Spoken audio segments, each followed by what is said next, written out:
Thanks for checking out this episode of On the Sidelines. John Luck, Jonathan Rodriguez, Brad McKinnon not here today, but I feel like out of the kindness of our heart, we need to talk a little bit of Bruins. So I'm going to make Brad feel a little better here. Put on my Bruins hat and let you know that the day before we recorded this, the Bruins got smoked by the Buffalo Sabres 7-2. And a rare occasion, the Boston Bruins allowed the Buffalo Sabres to get not one, but 2 hat tricks. So, in honor of the Boston Bruins giving up 2 hat tricks, Super Bowl is coming up here. Super Bowl 59 taking place in New Orleans. We now know the 2 teams who will be taking part in the festivities. Once again, the Kansas City Chiefs will be taking on the Philadelphia Eagles down in the Big Easy. But the big story for me is the fact that the Philadelphia Eagles absolutely steamrolled the Washington Commanders 55-23. Saquon Barkley, not 1, not 2, but 3 rushing touchdowns on the day. Overall, what's your thoughts on the Philadelphia Eagles just completely taking it to the Washington Commanders? I think the Philadelphia Eagles are just a star-studded team, and they have just stars at every level, whether it's on the offense or the defense. That defense is the D-line. You got Jordan Davis. You got the other Georgia kid. I'm blanking on his name. But you have pretty much first-round draft picks at every level on that defense, and they play like it as well. They were, last year, the knock against that defense was they had no corners. They addressed that this offseason, and they got Quinton Mitchell and Cooper in there, and they've played lights out. Both of them are up for Defensive Rookie of the Year. That defense looks immaculate, and it's one of the big pieces of why they have done so good this year, on top of Saquon Barkley just playing out of his mind. They also just have so many ways to beat you, whether it's Jalen Hurts just getting that 1 to 2 yards for that tush push for a touchdown, or to continue a drive, or A.J. Brown just catching a big bomb, or you have Devontae Smith just beating you within the middle, or Dallas Goedert, or whoever it is. They have so many pieces to beat you, and then they can also shut you down on the defensive end with their defense. So I think overall, it's just such a star-studded team that it's kind of hard not to imagine them in the Super Bowl with all the pieces. Kind of reminds me of that LA Rams team that just said, screw the picks. But this Eagles team said, we want all the picks, and we're going to just produce stars out of them. And most of them are Georgia Bulldogs, but, I mean, that defense is wow. So I feel like a lot of people knew this game was going to be over at the end of the first quarter. You look at the first quarter drives, and we'll include in Washington's last drive of the first quarter because it bled into the second quarter. The first drive for Washington, 18 plays, 54 yards, just over 7 minutes. It resulted in a field goal. They went for it on 4th down and converted, but Philadelphia gets the ball, 1 play, a Saquon Barkley 60-yard run. The Commanders get it back the next time. They fumble it. What does Philadelphia do? They go ahead and have a 6-play drive in about 2 minutes that resulted in a Saquon Barkley, I think it was a 4-yard touchdown run at that point. Washington was playing with house money. I think everybody knew that. But, I mean, you look at what Jaden Daniels did. 29-48 passing, 255 yards, a touchdown, interception, had a rushing touchdown on the day. But it feels like Philadelphia has been on some weird revenge tour. Mm-hmm. And it goes back to the offseason when they got Saquon Barkley. Because now, we'll get to it in a little bit, but it feels like you almost have all the parts you need for a team to have your best shot at defeating the Kansas City Chiefs. Mm-hmm. And I feel like Philadelphia could have let their foot off the pedal in the third quarter, but they just continued to go for it and played into the 50s. And I think this was maybe a little bit of a proving statement for the Philadelphia Eagles that, you know what, we're not going to take it easy on everybody here. We're going to go pedal to the metal here. Kansas City, buckle up, because we're going to take it to you down in the Big Easy. So that's one half of the Super Bowl matchup. The other half, of course, is the Kansas City Chiefs. They once again defeated the Buffalo Bills 32-29. Patrick Mahomes, 245 yards, had 11 carries and 2 rushing touchdowns. And this feels like it was a very un-Kansas City Chiefs-like win. Patrick Mahomes, he can run the ball, but he usually keeps that in his back pocket. For this AFC Championship, it feels like it was a proving point to get Mahomes out of the pocket, to make him move the ball down the field himself instead of handing it off to a Worthy or a Hunt, trying to get the ball all around. This almost felt like Andy Reid saying, the success of this team and this dynasty is in your hands for this game, Patrick Mahomes. I feel for Bills Mafia because that game truly felt like it had everything going for the Bills. And I think the whole nation wanted the Bills to beat the Kansas City Chiefs. It's like you're at the top of the mountain, everybody wants to see the underdog just kind of punch that guy in the face. What Patrick Mahomes does on a game-to-game basis, just whether it's just getting his team in the position, if they lose or not, getting his team in a position to win a game, I think is truly remarkable. It truly reminds me of Tom Brady, where he would just get you there, and whether Steven Gostkowski or Adam Vinatieri, somebody would just clean it up. It just reminds you of that perfectly. I think Andy Reid, his adjustments, how he coaches, how he gets his team in a position, truly just encompasses what the Kansas City Chiefs are. They don't always have to be flashy like they used to be with Tyreek Hill, bombs. They kind of methodically beat you now. Mm-hmm. And they have a defense that can play lights out when it needs to play lights out. And they have pieces here and there, not probably what the Eagles have, but they have pieces where you're like, okay, this defense still makes noise. This defense can keep up with us. This defense has all pros on it. So in my opinion, they did what they had to do, and I feel for the Bills. Bills Mafia, I feel you. It almost felt like 1996 Survivor Series in Montreal.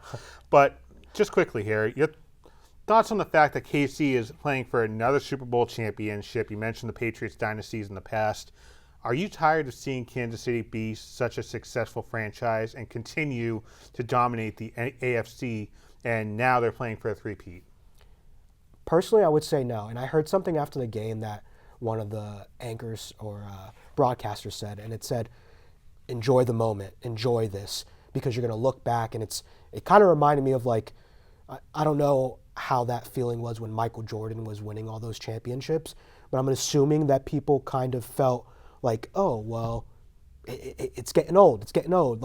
Three-peat again, three-peat. So I would say that. I would say let's enjoy the moment. Let's enjoy the greatness of it. If he loses, he loses. If he wins, he wins.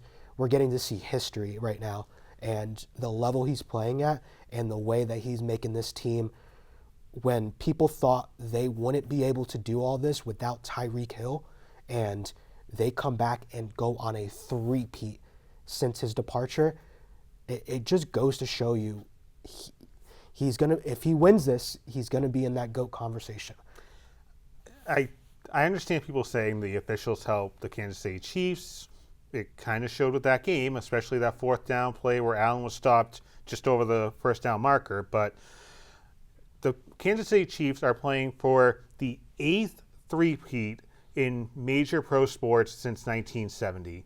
It would be one thing if it was like the Los Angeles Dodgers, who we'll talk about a little bit later on here, buying a championship. But Mahomes, Kelsey, I think Worthy was drafted as well. There's a lot of players that are homegrown players. Chris Jones on the defensive side of the ball. Mm-hmm. So you can't exactly go ahead and say, well, Kansas City is just doing whatever they have to get a three-peat. They have the coaching staff. Steve Spagnuolo is second to none in terms of the defensive side of the ball. I mentioned Jones. I mentioned all the offensive players being drafted. It almost goes back to that saying of they hate us because they ain't us. Yep. And as Patriots fans, we knew that we'd be coming back crashing down to earth here in terms of success. But where the Kansas City Chiefs are right now, that's where the Patriots were 01 to 04, 05, and then 14 to 18. Those two periods of time, the Patriots were what the Kansas City Chiefs are right now. In about 30 seconds here, just kind of rank how we're going to remember this AFC Championship. Kansas City finding a way to win the game, Buffalo choking away another postseason run, and the referees maybe having a role in deciding this game. Personally, I'm going to say I would give it to Kansas City. Like, Kansas City just finding a way to win. I think they just do that. They've done it all year long. The one true loss that they had against the Bills, they still were one possession in that game. That Denver loss at the end of the season, I don't really count it as a loss. But every other game, it was just finding a way to win, and they did that all season long. So I'm going to say Kansas City just found a way to win. All right, so in terms of my order, I'll go KC finding a way to win, the referees because they should have at least brought the chains out, maybe asked Gene Steratore for that index card, and then Buffalo just choking away another postseason win. But on the bright side, during the summertime for barbecues, people in Buffalo can now buy tables that aren't broken because, if Buffalo won the AFC Championship, every table in Buffalo would be dismantled. Dunzo. We'll take a quick break here. The Boston Celtics, it pains me to say this, the Boston Celtics are having some struggles, and we'll talk about them coming up after the break.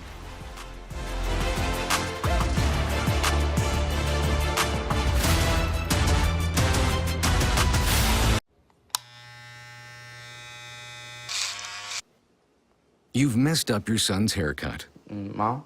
Do you A, try to fix it? Like it never happened. B, work with what you got? Or C, show solidarity? Thank you, baby. As a parent, there are no perfect answers. But you don't have to be perfect to be a perfect parent. Thousands of teens in foster care will love you just the same. They'll test you. Try to break your will. But however loud the loudness gets, however many cheese puffs may fly, you're the driver, the one in control. Stand firm. Just wait. And move only when you hear the click that says they're buckled in for the drive. Never give up till they buckle up. The 18-time champion Boston Celtics have hit a rough patch.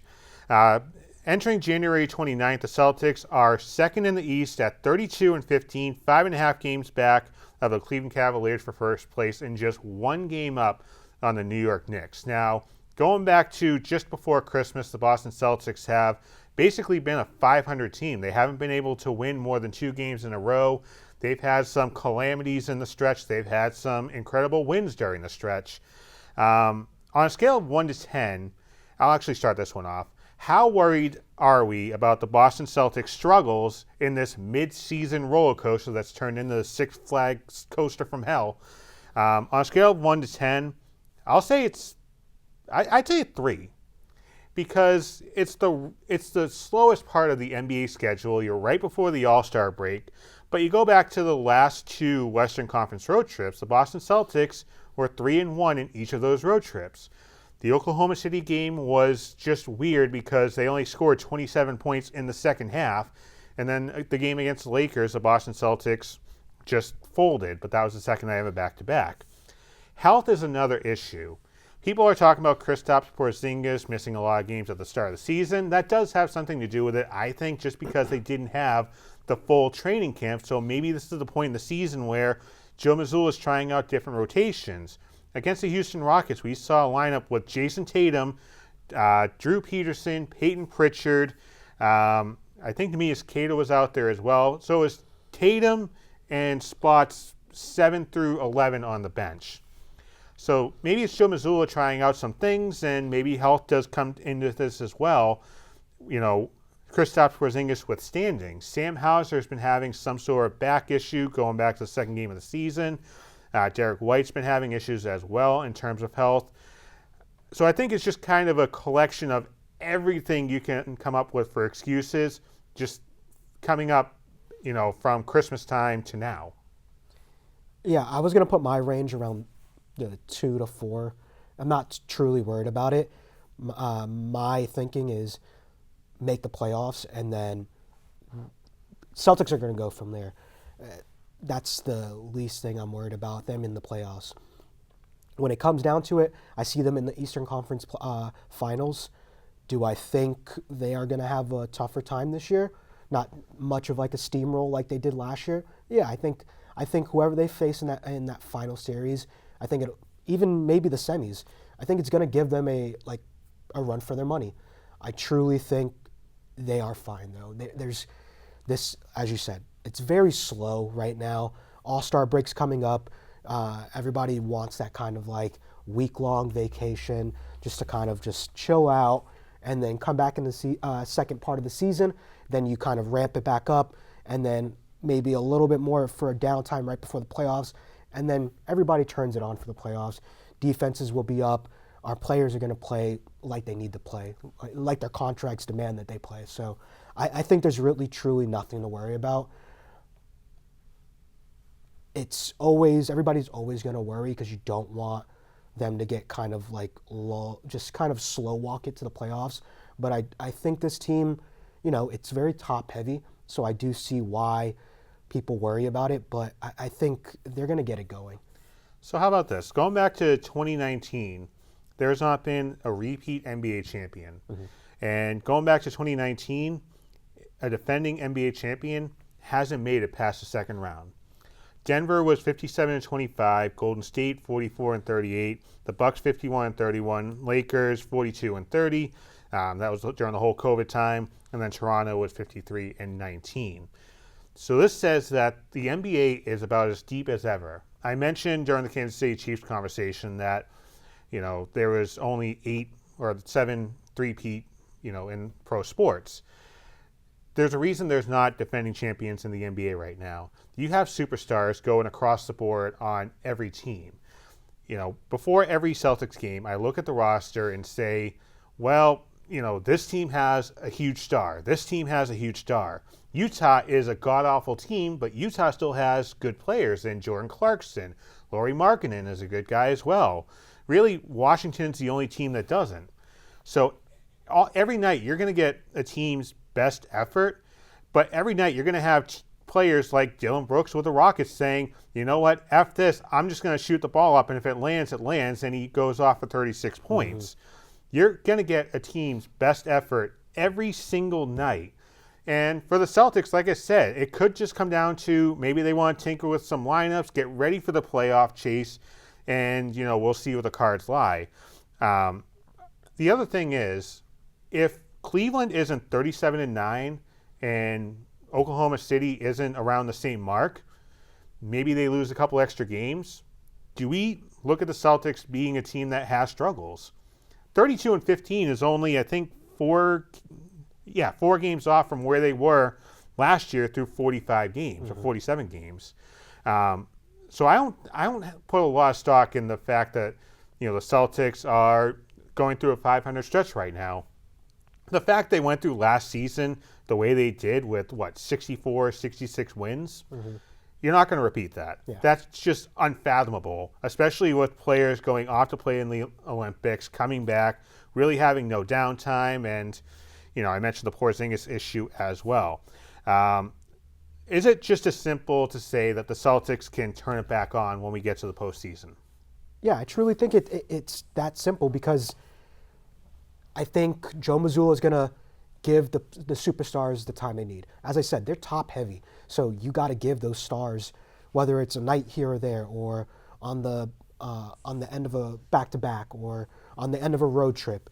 You got to give these stars like some downtime because, as you said, JT was in the Olympics. You had Derek White in the Olympics. You had people playing in the Olympics, no time off.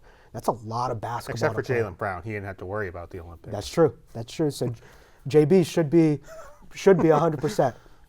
But I think it's if Cleveland wasn't at that top spot, you're not going to hear all these like rumblings. You're hearing it because somebody's above them and theoretically playing better basketball and things of that nature. But again, it's cool to have a good like regular season and everything like that. But what truly matters is the playoffs. if we make it in the 2 or 3 seed and we still take out Cleveland eventually, then what does it matter that they got the number 1 seed? And you go back to the Celtics championship in '08. I mean, you had KG, Ray Allen, Paul Pierce. They had a 7-game series against the Atlanta Hawks. They had a 7-game series against the Cleveland Cavaliers. So clearly they had issues as well. I will say March is going to be interesting because you have a 6-game road trip. You have a 6-game homestand. So with that 6-game homestand, the Celtics are very wishy-washy at home. The Celtics need to win, I think, 5 of the 6 games at home during that homestand to really have a shot at being a top 2 team, because you don't want to fall down to 3. The sole reason is because team 6 in the standings doesn't have to play in the NBA play-in tournament. I want to face a team that's had to play a game or 2 and get extra practices and burn some miles on the floor. So that's just our thoughts on the Boston Celtics issues, but you know what? It could be worse. You could be the Boston Bruins and lose 7-2 against the Buffalo Sabres. Poor Brad. See, we're continuing to get the Bruins in the show. Poor That's what we're Brad. here for.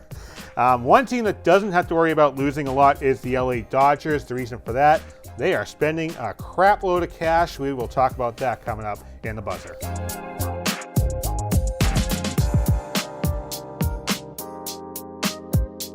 Here's your check.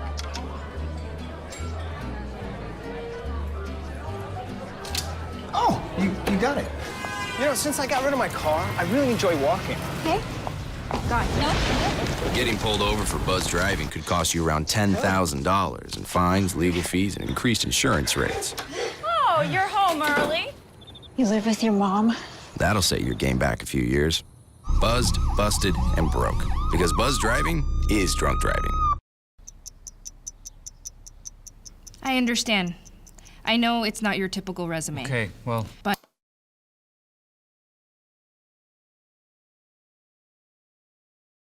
candidate. But I've been working double shifts just to pay for books. I've been raising my 2 little brothers. I'm determined, driven, motivated. Isn't that what you're looking for? Look beyond the resume and discover new ways to develop great talent at gradsoflife.org. Spring training coming up very quickly for all 30 MLB teams, and for the LA Dodgers, they're going to have to get ready to get the accountant out because they are entering this season with a hell of a payroll here. They just signed Roki Sasaki, a big-name Japanese player who was talking to a bunch of teams across Major League Baseball. He did finally decide to sign with the LA Dodgers, and this just continued to infuriate owners and fans across Major League Baseball. The reason goes back to this graphic that we have on the screen right now. We talked about during the break. Shohei Ohtani, 10 years, $700 million. Yamamoto, 12 years, $325. Will Smith, 10 years and $140 million. Blake Snell, 5 years and $182. But you did bring up a very interesting word when we talk about Major League salaries during the break, and that word is deferred. Shohei Ohtani deferred $680 million of his contract to later on. Yamamoto has a big contract there. Smith deferred $50 million. Snell, $66 million. So this is just players helping out the team, basically a layaway policy. You can sign the player now for a couple $1 million and then just go ahead and give them the Bobby Bonilla treatment down the road. Going with this method, are the Dodgers killing Major League Baseball's popularity and ratings? Not that they had a lot to stand on in the first place, but going with this method, deferring payments down the line and kind of just going on the layaway plan? I don't think so. If you go back to, I remember seeing something like this in a different regard in basketball when Bosh, Wade, and LeBron all signed with Miami, and they took a significant pay cut to sign with Miami. Not deferring money, but they just took a pay cut. I think when players are truly down for the cause and they want to win a championship and are able to just, screw it. It's not about me. It's a team sport. I'm doing it for the team. I think you get gestures like this that show, hey, I'm going to defer 3/4 of this contract or half of this contract or whatever the case may be, so we can build a team now, so we can win a championship now, because at the end of the day, I think Jalen Hurts said it, what matters is championships, not money, but championships. So I think deferring all this money just shows how much teamwork means to all of these people and how much they all care about the team rather than I. And showing that, especially Ohtani, like $680 million deferred. And I get people are gonna like say the sentiment like, oh, well, like yeah, he's getting $20 million. Like that's, of course, maybe I would defer $680 million of it, but at the end of the day, that's still like $680 million now, like in the present term, or you're waiting whenever he's deferred it to. So it's two sides to a coin. I think it's very smart by these players. You're showing how much the team matters to you, and at the end of the day, that's what an organization looks for: is team players first. I think there's a difference between being a team first player and just blatantly giving a financial middle finger to the rest of the Major League Baseball community. It's one thing to go ahead and defer a $21 million payment or 25 or 50, but 680 is just blatantly saying we're taking advantage of the rules. Can I ask you something? Yeah. How does it work? So the rest of the MLB teams can do this as well, correct? I believe so. So it does come down to ownership, which, I mean, that also is an issue as well, because you have the 29 other owners saying, I mean, we can defer these payments, but we kind of like having money to play with in the future here. So I think the one thing that could be an issue is if you trade a player like a Will Smith or a Blake Snell, do those deferred payments go with them to the new team? Now the new team has to pay the deferred payments, and you run into issues there. Gotcha. Okay. The Dodgers are expected to pay $120 million in luxury taxes for this season. That's more than opening day payroll for 10 Major League Baseball teams. Thanks. So it's a true cutoff of the haves and the have-nots. And the one thing I'm afraid of is you're going to have the Yankees super teams of the late 90s, early 2000s where, you know, what's the point in watching anymore if we're just going to watch a team blow through the regular season, win 110 games, and maybe lose a game in the playoffs. Yeah. So if this is just a one-off deal with the LA Dodgers and this is just an interesting plan to go for the future, then I'm okay with it. But if we're back here next January talking about, well, player X signed a 10-year contract for $900 million, but $700 million was deferred, then I think we have a big issue. Yeah. Because at some point, I think we're going to see a work stoppage in Major League Baseball at the end of this CBA. Because the players I think may have an issue with this. Maybe it's just the fact players aren't getting paid as much as an Ohtani and a Yamamoto. But I think that this could be the tipping point for Major League Baseball fans and players. We'll take a break here, unless you're watching the half-hour version of this show. But coming up, we'll talk about the Patriots coaching carousel and also make our picks for Super Bowl 59. Could the Kansas City Chiefs be going for a three-peat? We will predict that coming up.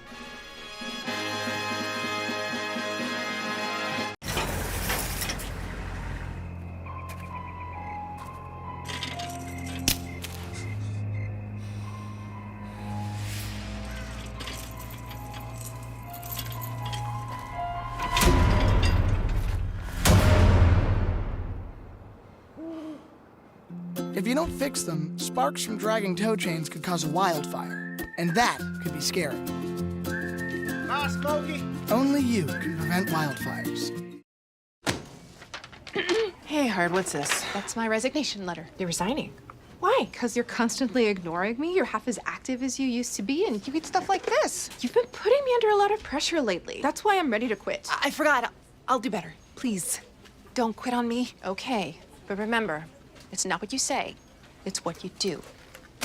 Listen to your heart. Don't let it quit on you. Let's go for a walk. Uncontrolled high blood pressure could lead to a stroke, heart attack, or death. Get yours to a healthy range before it's too late.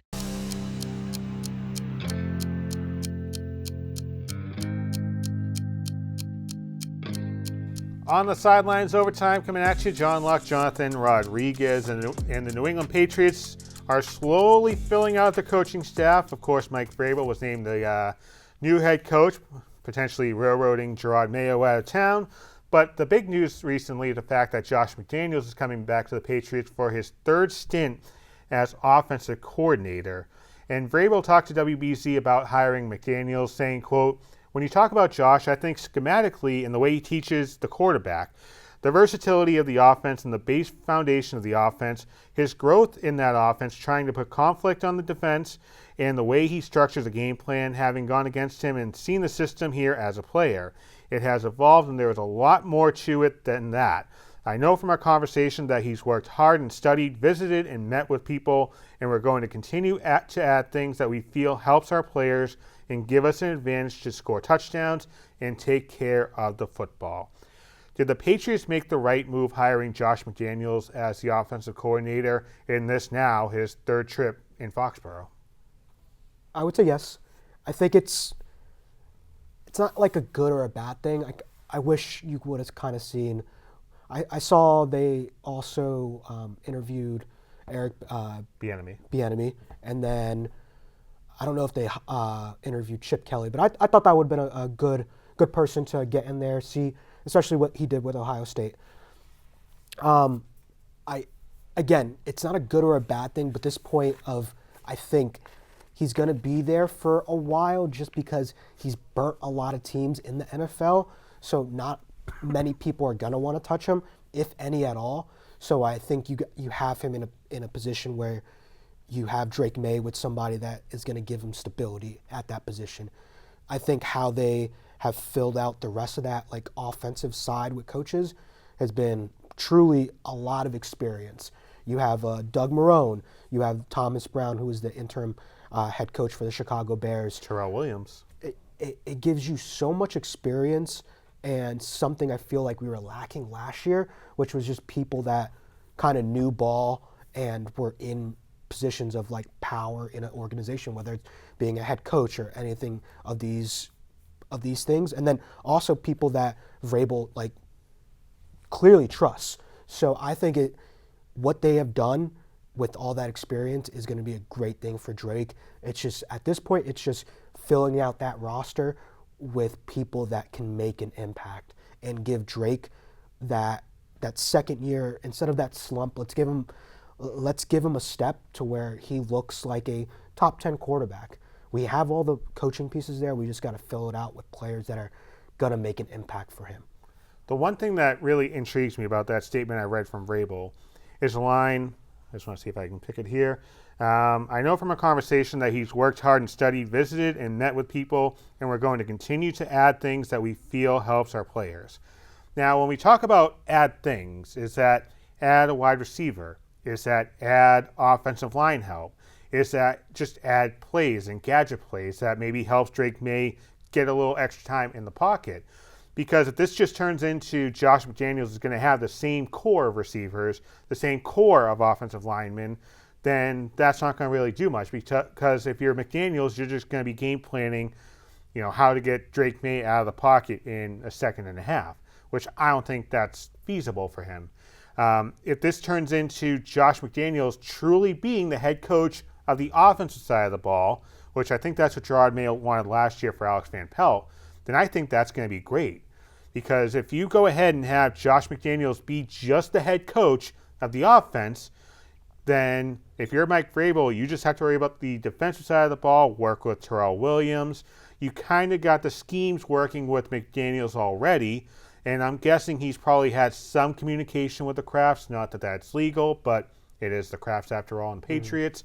So maybe he has watched Drake May, and he came into the meeting saying, okay, I've watched every single game, every single snap for Drake May. I got 10 things I can work on with him, and I got 8 things that I think are working great.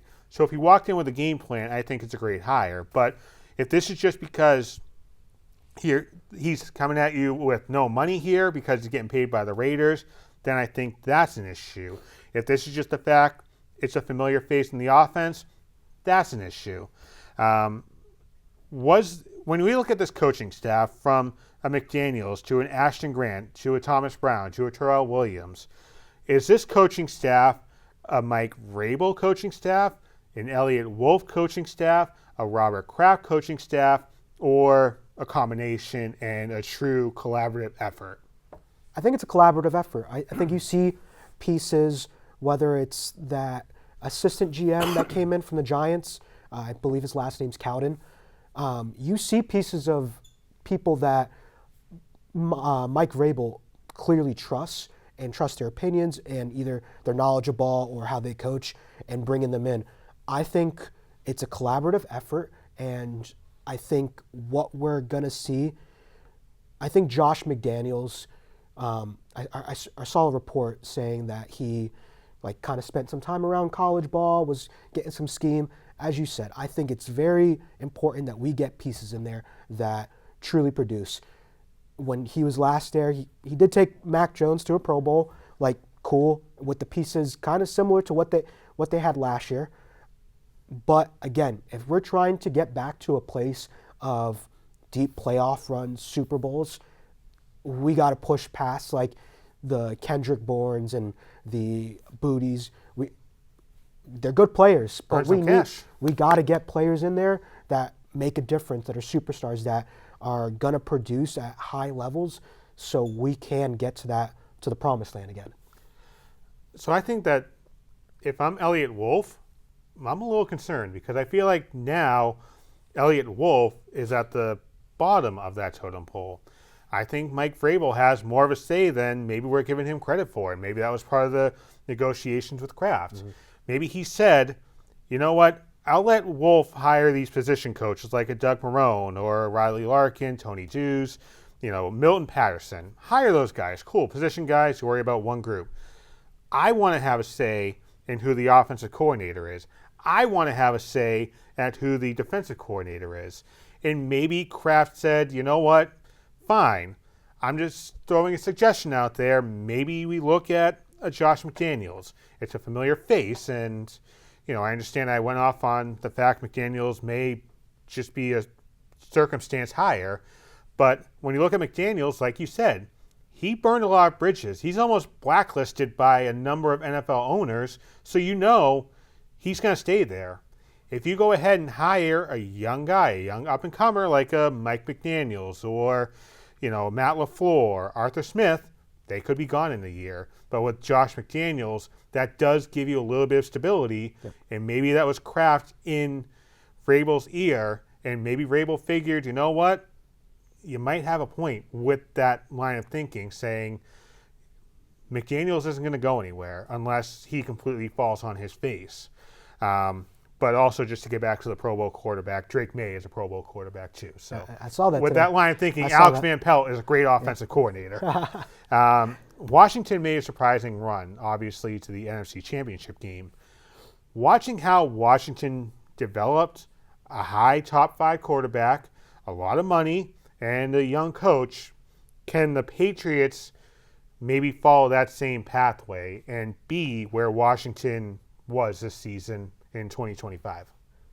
I think if we sign a number 1 receiver, I think the difference with us and Washington has already established Terry McLaurin as their number 1 receiver. They just never had a quarterback. And then they've never had a competent, somebody there to competently run the offense. You have a Cliff Kingsbury there that's an offensive guru, and he worries, again, kind of how you mentioned with the Patriot. He worries about the offensive side of the ball, and then you have a head coach in Dan Quinn that's a guru on defense, and he worries about the defense side of the ball. And when you have two, basically, Cliff Kingsbury, former head coach, and then the head coach there, working on just having to worry about their side of the ball, I think it's a recipe for success. That's why I think it's so important to get people in the building with experience and that have those head coaching stints, and whether it's falling on their face or getting fired, I think that kind of experience does matter in growing talent because you need that experience for young rookies to go on to. I think we got to establish having a number 1 receiver. We haven't had one in such a long time that it's kind of scary that we haven't even drafted one. It's so overdue. We've drafted good receivers in the past. Jalen Polk, N'Keal Harry, the list goes on and on. I mean, we could have had that Metcalf guy, and we could have had other good receivers, but N'Keal Harry, he was great, outside of the red zone. Yeah. And with catches. Let's talk about two teams that actually can play football because they're in the Super Bowl. Let's make some picks based on the 2024 season and this postseason. The better head coach, Nick Sirianni or Andy Reid? I would say the better head coach is Andy Reid, mountains over Nick Sirianni. Nothing against Nick Sirianni, but I think the adjustments Andy Reid does, the way he just his offense always looks, how the new things he puts in his offense, the adjustments, the in-game adjustments, all that stuff together, and the experience he has, it's Andy Reid, and it's not even close. I feel like Andy Reid is almost just a punchline because of the mustache, the cheesecake menu. But Nick Sirianni is just an absolute hothead. And I honestly feel like if the Eagles didn't have a Saquon Barkley, they'd be nowhere close to this point right now. Andy Reid, he's just kind of been that mellow guy that's just kind of there when you need a head coach, he's there. But he kind of lets the players take over and they know their roles. And it's a true positive system in Kansas City. And to do that, you need a great head coach. And I think Andy Reid, he'll probably be the all-time coaching wins leader. And for that reason, I think he is the better head coach in this matchup.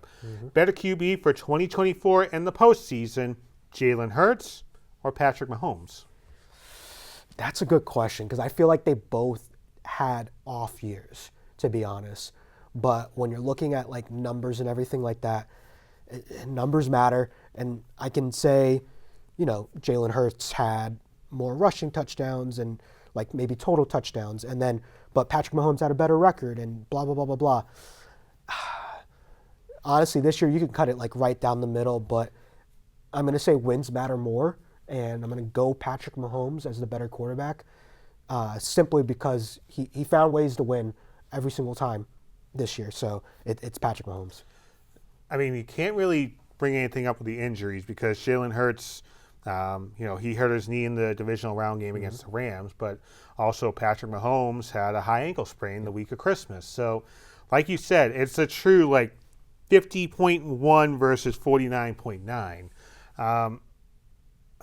I think the only thing that's separating this is the brotherly shove, and for that reason, the 50.1 goes to Jalen Hurts. Like we said, it's literally 50-50. It's just that little crumb over on the side of Jalen Hurts. How about this one? Better offensive difference maker, Travis Kelce or Saquon Barkley? I would typically, years past, I would have definitely went Travis Kelce. I thought he was a nightmare matchup, like matchup nightmare. But right now, Saquon Barkley's been playing out of his mind. He touches that ball and he's going 60 yards, easy. Saquon Barkley all day for me. Travis Kelce is still Travis Kelce from game to game. Taylor gives him a kiss here and there, but I'm going to say Saquon's been playing. He's having that impact on this team like Terrell Davis used to on that Broncos team. So that's it. I thought he was going to have that like Christian McCaffrey kind of effect, but it kind of went way past that. What he was doing this year was ridiculous. I'll say this. In Travis Kelce's wildest dreams, is he going to win this question? I mean, he can shake off the dust from the fact that we're going to say that Saquon Barkley is the better offensive difference maker. But I mean, let's be honest. When it comes to, true in-game play, Travis Kelce has been more an offensive lineman, which that's okay. But that does also hamper your impact in the game. Saquon Barkley, you can go back to when he leaped going backwards against, I think it was Green Bay. But you can go back to that game, or you can go back to all the 3 rushing touchdown games. Go back to the championship game, the 60-yard run. He is a true Swiss Army knife for the Philadelphia Eagles, and I think if the Eagles win the Super Bowl, that's going to be the reason why. Yeah, for sure. And then very quickly here in about 30 seconds, better defense, Eagles or Chiefs? I'm just going to say the Eagles because the Chiefs had a difficult time stopping the run in the AFC Championship game. They had a hard time stopping James Cook. And once Buffalo figured out that you can actually run on the Kansas City Chiefs, they actually made a little headway in that second half before Earl Hebner tried to screw the Bills over. But I digress. Better defense? Yeah, Eagles, hands down. As I said, Eagles have all pros, Pro Bowlers, all on that defense, from Zach Bond to Jordan Davis to a Brandon Graham that might come back, to the 2 rookie cornerbacks, to big play Slay, to their safeties. They're all household names. So Eagles all day. I think that the Eagles defense will be the reason why this game, it'll be a close game, and I think the defense will be the reason why they win this game. So we can go a couple minutes over on this segment here because I want to take a second to pick this game. But you know how we had all these, pick the game segments? I actually went back before the show, and I actually kept track of all the records of our game day picks. So we have the standings on the screen. Obviously, you were kind of in and out during the season here in a late edition, but you actually had a pretty good season, 9-3 in our NFL picks. I was okay, 15-12. Okay. That's all right. Yeah. Then the guy who's not here, also the Bruins fan, Brad was 9-18 in NFL picks. So, yeah, that happened. Yikes. That's embarrassing. But he's also a Bruins fan. Anyways, all right, one game left to choose. Who wins the Super Bowl and what's the final score? It's so hard to pick against Patrick Mahomes. But as I said, I think the Eagles defense gets it done. I think that is the biggest thing. I think points are scored in this game no matter what, no matter how good the defenses are. I have like a 35-28 game. I think it's going to be within that range. I have the Eagles winning. I think it'll come down to like a Patrick Mahomes last drive, and the Eagles either close them out on like a 4th down or interception. I think that defense is a lot to handle. Can you imagine if it comes down to a pass interference call again in this game? Ooh, if the referees get involved, America's going to go crazy. So I got Brad's result here. He says that the Eagles will win and Saquon Barkley will have 3 touchdowns. We're all Eagles fans now. Fly, Eagles, fly. I think it's a clean sweep for us. I'm going to take Philadelphia. I mentioned on the last episode I took the Eagles before the season started to win the Super Bowl. But like I said, Saquon Barkley is a true difference maker. And if the Chiefs have a hard time stopping the run, Saquon Barkley could go off for 200 or 220 yards. So I'll take the Philadelphia Eagles. I like your line of thinking. I could see this being a 37-27 game. Close game till about 8 or 10 minutes left in the 4th quarter, and the Eagles just kind of clicking that gear and coming away with a Lombardi trophy and stopping another chance at a three-peat. We will take a quick break here, and it's time to break out the round ball rock. We show off our athletic skills and the first ever On the Sidelines 3-point shootout. Oh, what a glorious day.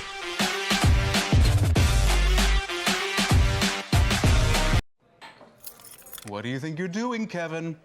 Was just gonna drive home. There are several warning signs present that you shouldn't be driving. Like hearing voices? Like your text-to-emoji ratio? Oh man, the selfies. Selfie, nailed it. We all have warning signs that let us know that we're probably not okay to drive. Mine is pretending to be your subconscious. Greg, come on man, let's put a ride home.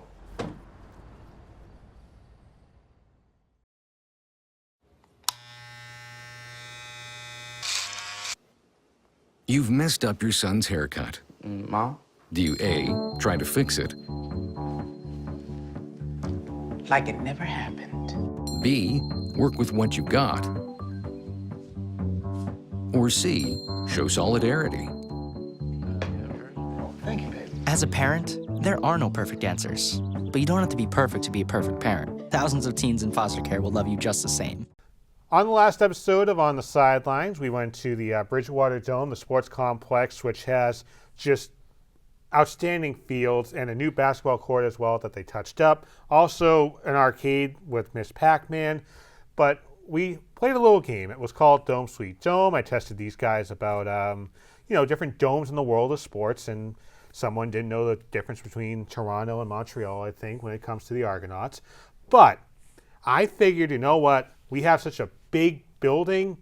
let's use one of the courts. So we went to the hardwood to play a little basketball in the first ever On the Sidelines 3-point shootout.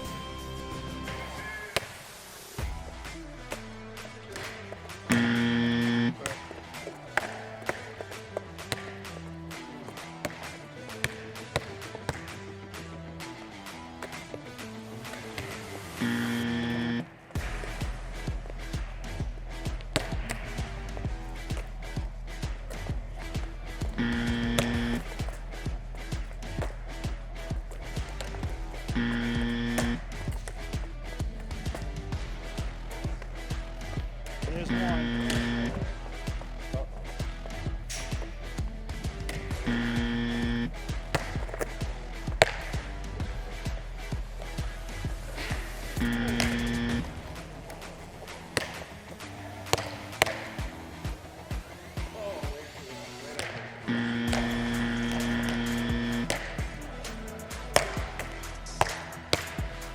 Don't be giggling over there, all right? I can't say anything. This isn't my sports, folks.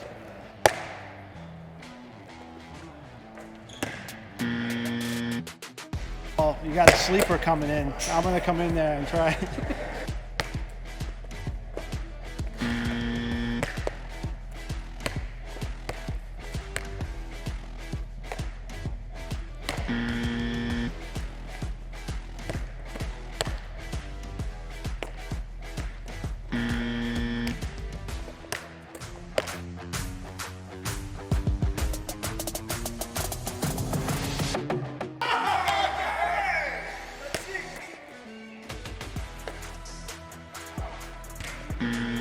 One.